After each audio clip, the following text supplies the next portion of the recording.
Bonjour à toutes et à tous mes amis chez Cuisine Mali. Aujourd'hui on va préparer une recette tunisienne, c'est le mlokhia. Et on va cuisiner pour 16 personnes. Les ingrédients pour la recette, alors il me faut poudre de mlokhia, un bol d'huile d'olive, 2 kg de viande de bœuf ou de veau, à vous de voir, 2 oignons, feuilles de laurier, les épices comme ras el hanout, poivre noir, de l'ail, sel, curcuma, 2 cuillères à soupe tomate concentrée, une cuillère à soupe de larissa. Vous pouvez mettre au plus si vous souhaitez qu'elle soit piquante. Et voilà pour préparer notre recette. Et en même temps, j'ai préparé de l'eau bouillante. مرحبا بكم اصحابي وحبايبي كوجينة مالية. اليوم باش نحضروا روسيت تونسية 100%.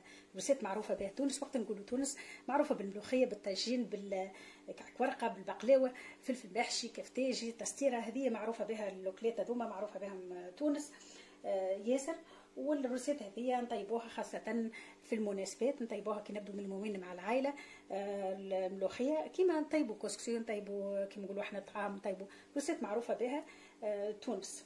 في مصر طيبوها الملوخية مي بطريقة أخرى، بطريقة غير الطريقة نطيبوها في تونس.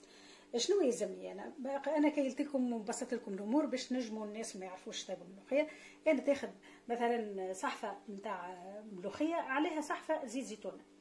أما بالميزان الصحيح كل صحن، كل معناها واحد عليه مغرفة نتاع ملوخية، ونكيلوهم الصحفة ذيك فيها 16 مغرفة نتاع ملوخية. خذيت على المصحفة نتاع الملوخية، خذيت عليها 16 واحد، خذيت 2 كيلو نتاع اللحم بقري ولا عجل إذا كنت تحب. لفاح كل واحد كيفاش يفوح الملوخية نتاعو. ولا اغلب الناس ما يحبوش يحطوا طماطم كونسونطري في الملوخيه، وما هي راهي تبنن ياسر الملوخيه. فما ناس يحطوا، فما ناس ما يحطوش. انا نحط فيها. علاش قبل كانوا ما يحطوش طماطم كونسونطري؟ خاطر باش ما تقرص لهمش الملوخيه وينجموا يخلوها، وكانت ما تمش الفريجيديرات وواحد يطيبوها من غير طماطم. توا عندنا لي فريجيدير وعندنا فاش نحطوا فاش باش ما تفسدناش الاكله نتاعتنا، نحطوا الطماطم هذه وراه يتبنن وتعطيها بنه زايده على اللازم. اللفاح نتاعنا انا خديت راس الحانوت. راس الحانوت كيما تعرفوا تابلو كرويه وفيه حاجات راس الحانوت معروف. وعندنا الثوم، هي تركز زاد اللحم البقري في اي اكله. اللحم البقري يحب الثوم. حطيت لها ثوم مرحي وهريسه وزوز مغارف على 2 كيلو. حطيت 2 مغارف ماكله طماطم كونسونطري، وعندنا الكركم وفلفل احمر وفلفل اكحل والملح. ما تكثروش الملح خاطر كيما تعرفوا الملوخيه مالحه شويه. تبعوني. والزيت زيتونه هذيك الملوخيه يلزمها طيب بزيت زيتون. ما ثماش زيت زيتونه، انا واحده من الناس ما نطيبش الملوخيه.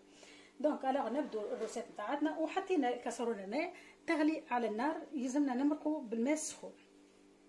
لا بروميير شوز ميزامي جو برون طوماط كونسونطري.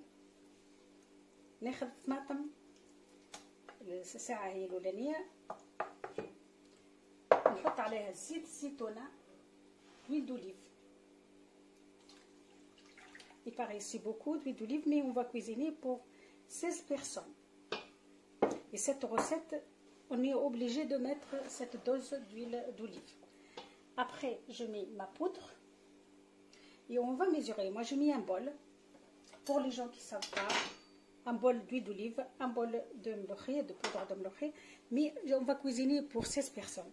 Et chaque assiette, une cuillère. 1, 2, 3, 4. والمغرفة تكون مليانة شوية، تكونكم فوالا.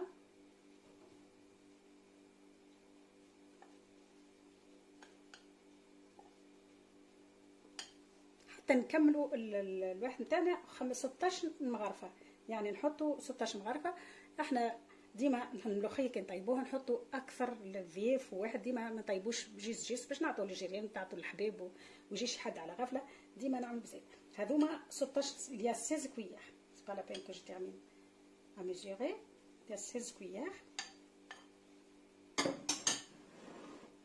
راكم شفتوا المغرفه كيفاش معبيه، ماهيش مغرفه معناها مغرفه معبيه بالكدا. تحركوا الزيت مع الملوخيه بالكدا ومش نقلوهم على النار.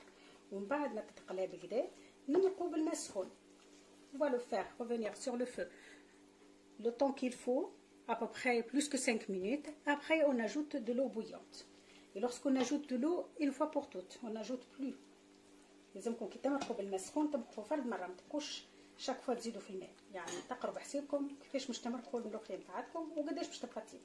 En principe, notre recette c'est 4 heures de cuisson, 3 heures et demie, 4 heures. Ça dépend. 3 heures et demie, 4 heures. Pas moins.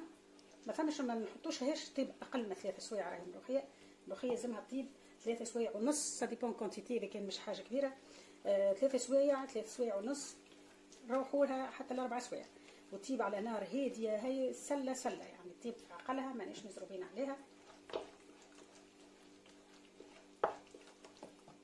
جو ميلونج بيان باش ما تبداش فيها كعابر ولا حاجه. Voilà, une fois que c'est bien mélangé, on va le mettre sur le feu à peu près pendant 5-10 minutes. خليها مدة 5-10 دقائق على النار. نقلي الملوخية نتاعي، ما نحرقهاش، رد بالي ما نحرقهاش. نبدا نقلي الملوخية نتاعي ونزيد روس البصل هذوكم من غير ما نقلق روحي ونبدا نقص فيهم جويدين، خاطر البصل هو ديجا اللحم مش يطيب وهو يذوب ديجا، معناها ماناش نسحقين باش نرقوهم ولا نقصوهم مرشوات صغيرين، تو يذوبوا مع اللحم مع الملوخيه، يذوبوا ما عادش تشوفوهم الكل باهي. وتبدو تقلوا بالطريقه هذه الملوخيه نتاعكم، وتردوا بالكم باش ما تتحرقكمش، خاطر الملوخيه ماهوش خاطر نقلوها نبدو نحرقوها. نبدو بشويه وعلى نار هاديه، ونبدو نقلوها بالكدا، ومن بعد عندنا الماء السخون نمرقوا بالماء السخون الكميه اللي حاجتنا بها. كما تعرفوا الملوخيه طلب وقت، لازمكم تحطوا كميه باهيه. والكسرونه ماذا بيكم تطيبوا فيها طنجره تكون رزينه، راهي كتير سله وما تقلقوش وما تبقوش ماشي جايين وتبدوا تحركوا. كي تبدا الطنجره رزينه شويه تبدا امبيكابل، ونبدا نحرك ونقليها بالكدا حتى نشوفها تقلت لي بالكدا هاك تشوفوا.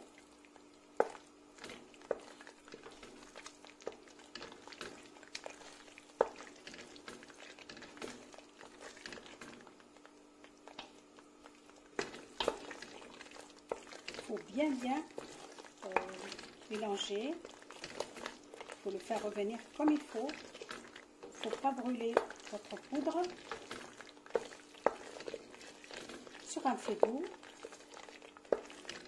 En même temps on mélange.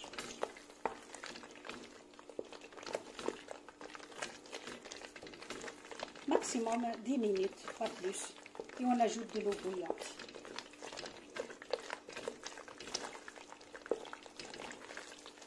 شوف ما شاء الله الملوخية تاعتنا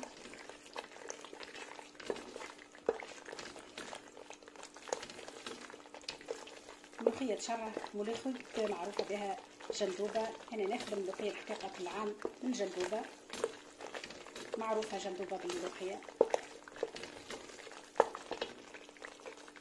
لا maintenant on va ajouter de l'eau bouillante. أو نزيدو الماء السخون تاعنا ونغطوها ونخلوها تطيب تعقلها. كيما تشوفوا حطيت الماء نتاعي، حطيت الكميه اللي لزمني. كيما تعرفوا باش نطيبوا 16 واحد لازمها كميه كبيره نتاع ماء. خلوها تغلي على روحها ونمشوا نفوحوا تو اللحم نتاعنا. ومشتر الطياب نحطوا اللحم وقت اللي تعمل ساعه ونص على الاقل. نحطوا احنا اللحم تاعنا، كانوا اللحم كبير نحطوه بكري شويه، كان اللحم عجل وفي ساعه طيب نحطوه في الاخر تبقى ساعه ونص على الطياب باش طابت لنا وريت لنا امورنا. نحطوا اللحم تاع العجل. اذا كانوا بقري يطلب اكثر وقت نحطوه بكري شويه. باهي نمشيو نفوحوا اللحم تاعنا توا. ناخذ توا صحفه كبيره ومش نحط فيها اللحم. جو برون ان بول جو مي ما فيوند دودون. نحط اللحم تاعي مقصوص مرسوات متوسطه، مرسوات ما يكونوش كبار صغار. الملوخيه ما تعرفوا تحب اللحم وراهو ما عندوش معناها باش يقدرش على اللحم البقري، ينجم يعمل بالدهن. دخل دقيقه تبقى نصيف ساعه ويحط الدهن، ما ثم حتى مشكله، ماهوش مجبور يعني اللحم بيكون بقري والا عجل، كل قدير وقدره. نحطو تو الفاح نتاعنا، نجوت ميزي بيس ونخلطهم بالكدا ونخلوهم لطون الملوخيه تسيب. هو يبدا اموره واضحه ونخلط ونريقل باش يشربوا فيها البلدان. ومن المستحسن راهو نفوحوا لهم اللحم نتاعنا قبل بليله. مستحسن الملوخيه بويسك انا نعمل في الفيديو معناها باش نوريكم كيفاش نحضروا. اما هو راهو مستحسن الملوخيه اللحم يتخلط ويتريقل اموره بالمسبق ويتحط في الفريجيدير. تنجو نطيبوا اللحم خدا غرضه من الثوم والرفاح. De préférence, mes amis, lorsque vous préparez cette recette, la viande, on le mélange avec les épices la veille et on le met au frigidaire. Et le lendemain, on prépare notre sauce de mloukhé et tout. Et après, on ajoute la viande. كما تعرفوا نخلطوا بالتاء ما كان نبقى نطول عليكم ونخلوه يرتاح اللحم تاعنا. نغطوا اللحم ونخلوه هنا يرتاح. On va le laisser se reposer le temps que ma sauce est cuite. بعد ساعة ونص متاع طياب الملوخية نتفقدوا تو الملوخية متاعتنا ونحطوا اللحم. بعد ساعة ونص باش نحط اللحم تاعي باش يطيب. Après 1h30 mes amis, on va ajouter de la viande. وراهو النوعية متاع الكسرونات هذوما معناها تطيب الملوخية في أقلها وكيما تشوفوا هكا تشوفوا الماء على الغليق متاع الملوخية الكسرونة نتاعي يهبط وحده معناتها لا تزيدوا ماء ولا حتى شيء. طيب سلة وفي أقلها كيما تشوفوا. توا بعد ساعة ونص باش نحط اللحم نتاعي كيف يطيب في عقله مدة ساعة ونص حتى نوصلوا 3 سوايع ونص احنا ونشوفوا وين يقرر الزيت نتاعها الملوخية نتاعتنا طابت. نتفقدوا توا نحركوها ساعة قبل كل شيء. هاك تشوفوا سويعة ونص نتاع طياب. توا نحطوا اللحم تاعنا ونخلوه يطيب سلة في عقلنا ماناش مزروبين. وقت نحضروا الملوخية ما نبداش ما نقروا حسابنا باش نفطروا بها هذيك تطيب في عقلها يعني كاينش نطيبوها من الليل ونكملوا في النهار خاطر تطلب الحقيقة وقت كبير باش تطيب. وراهي على قد ما تطيب على نار مهيلة عقد ما تجيكم ملوخيتكم مزيانة برشا. باهي توا نزيدوا اللحم تاعنا. ناخذ توا صحفة اللحم وحضرت زاده كيف قرون فلفل حارين. اللي يحب الحار يزيد الفلفل الحار. Voilà, on peut ajouter des poivrons piquants si vous souhaitez. Maintenant on va mettre la viande, on va ajouter la viande. نحطوا الرند نتاعنا. توا عاد الملوخية نتاعتنا بالحق باش تفوح ريحتها. كنحطوا الرند نحطوا اللحم شوية حتى نكملوا. تحط اللحم توا نحركوا بالقدا ونغطوها من الاول وجديد ونخلوها تطيب على روحها مدة ساعة ونص ساعتين حتى اللي يطيب اللحم ويقرر الزيت نتاعها في عقلها زين. هاي نقابلوا بعد ساعة ونص ساعتين. شوفوا الملوخية تاعتنا تحضر لنا. تشوفوا الملوخية تحفونا برشا. نزيدوا تو نتفقدوا الملوخية نتاعتنا بعد بريسك 3 سوايع نتاع تطيب. نزيدوا نتفقدوها. Après 3 heures de cuisson mes amis, on va vérifier notre recette. هاي الملوخية نتاعتنا تطيب براحتها سلة وبدا الزيت نتاعها يقرب. كما تعرفوا زيت زيتونة راهو ما يخرجش يسر معناها ما يقرر الوقت اللي نطيبوا الملوخية ما يقرش زيت في المقارنة بالصلصة ولا في الملوخية ما يقرش زيت ياسر كما الزيت العادي. نحركوها ونبدو عينا عليها. في الاخر وقت تقرب الطيب سايي نرمو قرون الفلفل اللي كان نحبه احنا الفلفل ونبدو نحركوها نطلوا عليها ساعة في الاخر نبدو نطلوا.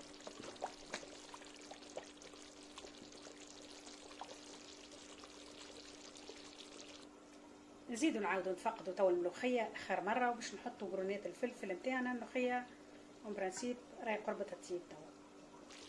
وباش تعرفوا الملوخيه نتاعكم قربت تطيب تشوفوا الزيت كيفاش خارج لفوق هكا الزيت كيفاش بدا يطلع. توا نحط قرون الفلفل نتاعي ونخليهم يطيبوا مده 10 دقائق. اذا كان تحبوا تحطوا الفلفل اذا كان ما تحبوش خلوا الزيت يقرب ثالث مره وسي بون. Maintenant mes amis, à la fin, on ajoute les poivrons. On va ajouter des poivrons si vous souhaitez. C'est des poivrons piquants. نحطوا قرونات الفلفل نتاعنا. كما تعرفوا التوانسه يحبوا الفلفل الحار باش الملوخيه تجيكم حاره شويه وبنينه زاده كيف. وننتهزوا الفرصة ونحركوا الملوخية متاعتنا. ما شاء الله الملوخية اختارت هاك تشوفوا.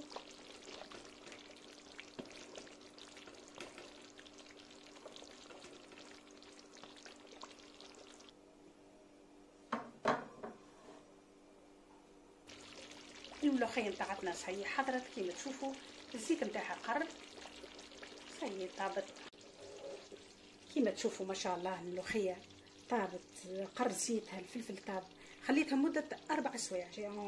J'ai laissé 4 heures de cuisson mes amis. Voilà, c'est fini. Voilà mes amis, comme vous voyez, notre plat tunisien il est prêt. C'est une mloukhia, c'est une recette magnifique. C'est une recette lorsqu'on est bien entouré en famille, on le prépare. Elle est extraordinaire, je vous assure. En plus, j'ai préparé du pain à côté.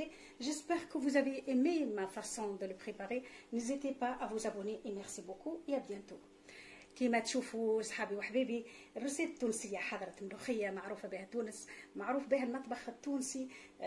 رسالة نأكد لكم راهي بنينة بصفة غريبة، تطلب برشا وقت باش نحضروها. صحيح انا حطيت 4 سوايع باش نحضرها، مي نبدو اونطوغي مع لا فامي والاحباب والاصحاب نحضروها الرسالة هذه. ما نحضروهاش احنا، ما نحضروهاش كل يوم، نحضروها مرة في الشهرين، في 3 نحضروها الرسالة هذه، مش نحضروا فيها كل يوم.